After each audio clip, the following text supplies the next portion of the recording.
මගේ ඉතුරු රුපියල් දෙක.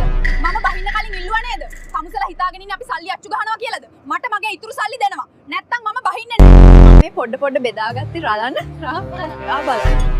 අපරාධ බෑ කැම ටික නගන්න ඊටම මාරු. විතරයි ටොමි මගේ දුක අහන්නේ.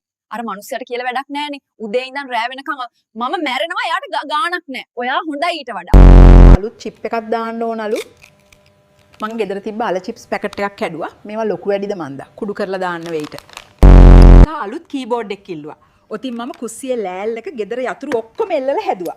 මේකේ නැති යතුරක් නැහැ. ඕන එකක් ඔබන්න පුළුවන්. ස්ක්‍රීන් එක කැතයි. මං කිව්වා ලස්සන වෝල්පේපර් එකක් දාන්න කියලා. මං කඩෙන් මල් පේපර් එකක් ගෙනත් එලෙව්වා. දැන් හරිම ලස්සනයි. හැබැයි අකුරු පේන්නේ නැහැ. කිව්වා මේ ලියුම ඊමේල් එකට කොපි පේස්ට් කරන්න කිව්වා. මම ඉතින් ගම් ටිකක් ගාලා ස්ක්‍රීන් එකේම ඇලෙව්වා. දැන් යවන්න තියෙන්නේ.